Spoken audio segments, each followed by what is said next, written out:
Hello, my name is Autumn Carlson. I'm the Executive Director of Conexiones, and I'm here today with Byron Seggerman from the Stevens County Ambulance and EMS Service. Hello, Byron. Thank you for being with us.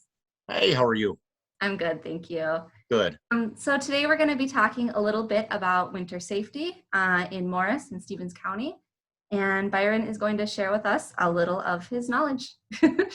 So I guess the first topic that I would like to talk about is frostbite and hypothermia. Could you share a bit with us about this? What are the signs and symptoms of frostbite or hypothermia? Yeah, there's a couple of different instances of frostbite specifically on terms of severity. We talk about frost nip, which is probably what people commonly think of as frostbite, where they start getting pain, burning, tingling, typically in the fingers and toes. It's usually where it starts. Some numbness, cold skin, skin will turn pale. And then even get to the point of blistering if it's bad enough. And that can be frost nip. And the difference is long term, in the short term, it's painful. I mean, it can take days, weeks to heal fully, but frost nip will heal. If something is frostbite, if you get frostbitten, you'll completely lose loss of sensation. The skin and the tissue is actually frozen. So, I mean, it could turn black, it'll turn solid as ice. And typically that tissue won't heal, and a lot of times might need to get removed, and the increase of infection is pretty high. So that's a big difference between frostbite and frostnip, and frostbite. You mentioned hypothermia. Yeah. Hypothermia is more of we run into the frost nip and bite more in a lot of them in the extremities, fingers and toes. They get cold pretty easy because they're on the ends of our bodies. Hypothermia is more where the entire body cools down, and it's considered below 95 degrees is considered hypothermia. But symptoms of hypothermia, people get confused. They could have slurred speech. They could sound like they're intoxicated. Confusion. And then as it worsens, the confusion will get worse and worse. And eventually someone will go unconscious. And how our body works, if it's not in the right temperature, organs will start shutting down. And ultimately it could lead to death. Okay. Thank you. I guess my next question is this pretty common here in Morris, and what can we do to prevent it? I'd say frost nip is actually really common. Yeah, it's pretty easy to, whether you're out hunting or going for a long walk, it's easy to not respect the conditions. And I think wind is the big one. Wind is just, it says it's 20 degrees outside, but with 20-mile-an-hour winds, and you could freeze pretty quick out there. Yes, you can. So that would be the big one. And, to prevent that, we got to think about layers. Sometimes it's a pair of gloves and then a big pair of mittens on top of it. Then, it's layers. It's that t-shirt, sweatshirt on top of your winter jacket. And, obviously you want to get your head covered. You lose a lot of heat out of your head. And then overworking outside, you're going to lose a lot more heat when you're exercising, or if you end up sweating. And if your clothes are damp or wet, whether you fall in the ice because you're ice fishing, or just working really hard, you lose a lot more heat sweating like that. So I'd say nip is far actually fairly common. I wouldn't be surprised anybody that grew up in Minnesota hasn't had frost nip. But frostbite is actually fairly rare in my experience. It's pretty extenuating circumstances where somebody might be outside with just a t-shirt and pants for 8 hours to really get that. I've only seen it a handful of times. And hypothermia, usually that's where we run into that when we run into falling in the ice. If the ice breaks and we fall in the water, and that's where we really start running into that scenario. And it's not a whole lot, but in Minnesota, it can happen a few times. Yeah, it happens, and it's a rough scenario. Okay. Well, thank you for that information. Now, let's talk a little bit about safety when you're walking, maybe on icy roads or sidewalks. if you slip and fall or you trip. Do you have any tips on how to safely walk around Morris or? Yep, yep. Well, first I think of your own property. You got to do your best job to keep those sidewalks clean, get them shoveled up. Put salt down. That'll really help with the melting of the ice. And we've got a poster in the office here. It says the penguin walk when you're out walking on ice. So you really want to overdo it and really be shuffling those feet and sliding those feet, because it's a lot easier to, or a lot less likely to lose your balance if you've always got 2 feet planted on the ground.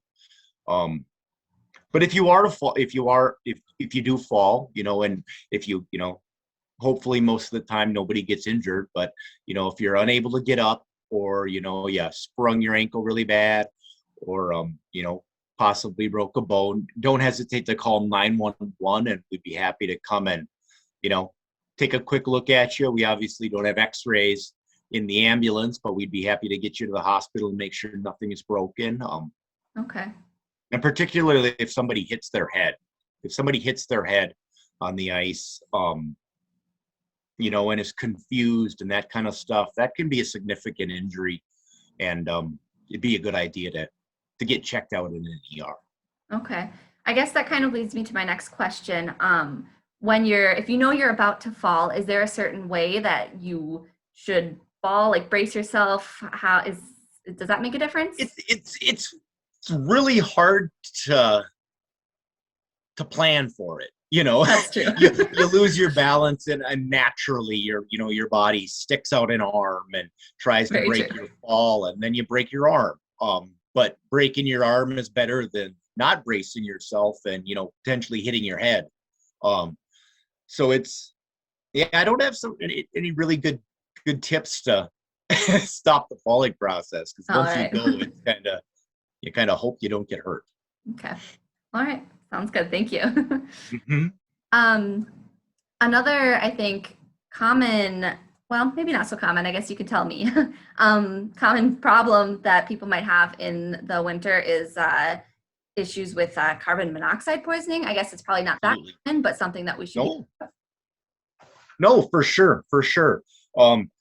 Without fault, once a year at least, early fall, when the temperatures start getting really cold, and when heaters start getting on for the first time, we get a call of somebody who's just really weak and tired and maybe even confused, and we're kind of scratching our heads why. And a lot of times it can be carbon monoxide, and just the first time you turn that heater on, and if things aren't properly vented, you can get carbon monoxide. And really the tipping point, or the thing that really cues me in, is when I have multiple people in a household complaining the same thing. If I got a couple people both more tired than normal, I think, well, something's affecting both of them, because it's pretty rare where a similar injury could affect somebody that 2 people. Right. So we start thinking of that. Other things that really kick off or really make me think about carbon monoxide is ice fishing is really popular in Minnesota, and with that we need to say warm, so propane heaters get used a lot, the sunflower heaters. Okay. And if that ice house isn't properly vented, you could build up carbon monoxide fairly easily there. And there's some risks with that. And symptoms with the carbon monoxide are almost pretty similar with the hypothermia. Not necessarily the cold, but they could get really flushed red skin. But then early stages will be like I talked about, the tiredness, the weakness. And then as it gets more and more exposure, you could get confusion, and ultimately you could go unconscious. Because carbon monoxide, actually, it's heavier than air, right? It's colorless and odorless, so we don't know it's there. Unless you have a carbon monoxide detector, which I think is very pertinent in this area. Ideally in a basement or low level areas where the carbon monoxide might settle, but that'll replace the oxygen, and then you can't get oxygen, and your body needs oxygen to survive. Okay. How many times a year should you check your carbon monoxide detector? I think a good habit to do is how they recommend smoke alarms also. I Okay. know the firefighters really push to be testing your smoke alarms and changing batteries when we change the time, to spring ahead and fall behind. And I think that would be a good practice to just change out those smoke alarm or change out those batteries and smoke detectors. And a lot of ones, you don't even have to replace the batteries anymore. They just replace the entire alarm. Okay. But that'd be a good cue on when to be checking those. Okay. When we change the time. All right. That's a good idea to get a routine established for that. Yep, absolutely. All right. I guess the next question or next topic that I'd like to talk a little bit about is safety around heating devices and even burn care if you happen to get burned. Yeah, fortunately, burns don't happen a whole lot. Okay, good. You get minor burns, and when we consider a minor burn like a really, really bad sunburn, even ones that blister. And if it gets deeper than that, if it gets deeper through the tissue, it's far more severe, third-degree burns. But it doesn't happen a whole lot, fortunately. Obviously, when you're using those portable heaters, I think, a little electric heaters. I know I've got one sitting next to me right now, next to my desk here to keep my toes warm. But those propane heaters, the big thing is, don't leave them unattended. If you are going to leave, they're easy to start a fire if they do get knocked over. A lot of them have some safety devices. If they do fall over, they do turn off automatically, but you just don't want to leave that stuff unattended. They can cause fires fairly easily. Burn care, if they're minor burns, you think about treating them like a sunburn, right? Keep the area clean, bandage it. Aloe vera might help to make it feel better. Anything deeper than that, you definitely need to go to an ER, because then there's a risk of infection. If it starts getting into the deeper tissues, you might not think the same way as like it's an open cut, but if you burn through that first layer of skin, then that's like an open wound. So the risk of infection is really high, and that's the major concern for severe burns is infection. All right. Okay. Thank you. Mm-hmm. The next topic is one that I actually learned about pretty recently. So when a lot of snow falls and people start to get their shovels out and start shoveling, there can actually be some heart problems that happen because of the exertion, right? Oh, absolutely. We joke in our community too, or in EMS, that when you get that really wet, heavy snowfall, and it's heart attack snow, it's a lot harder to move, right? It's a lot harder to lift that shovel. And if you're prone to blockages in your heart, that excess energy there, or the exertion, puts excess demand on the heart, and that's what causes that pain. If you have chest pain or pressure, like somebody sitting on your chest, and the symptoms can be fairly vague too. For men, it's really typical to have pain right in the middle of their chest, under their sternum. But women can have really abnormal symptoms. So we say to be hyper aware of that. Arm pain, jaw pain, neck pain, back pain. I had a gal once having a heart attack who complained of some pain in her left wrist. Interesting. And that was it. And we just took a guess. We knew she hadn't fell recently. We rule out trauma. So we checked her heart, and sure, just with a little wrist pain, she was having a heart attack. So women can have abnormal symptoms. More typical symptoms for chest pain, where I would definitely recommend either calling 911 or getting right to an ER. And significant sweating, diaphoresis we call it. If they sweat a lot with that chest pain, sometimes you get short of breath, or just really vague symptoms and just really weak. Okay, interesting. Yeah. Okay. Those are all of the questions that I had for you. Is there anything else that we should know about, living in Minnesota in the winter? Any other common things that you see that you'd like to share with our community? Well, yeah, I just think about the things, I did a little research prior to our meeting here. If you're not from the area, you think we need to have a snow emergency kit kind of available in your vehicles. I think that's a good thing. Before you leave on a trip, make sure you have a good warm pair of clothes, tucked away in the trunk.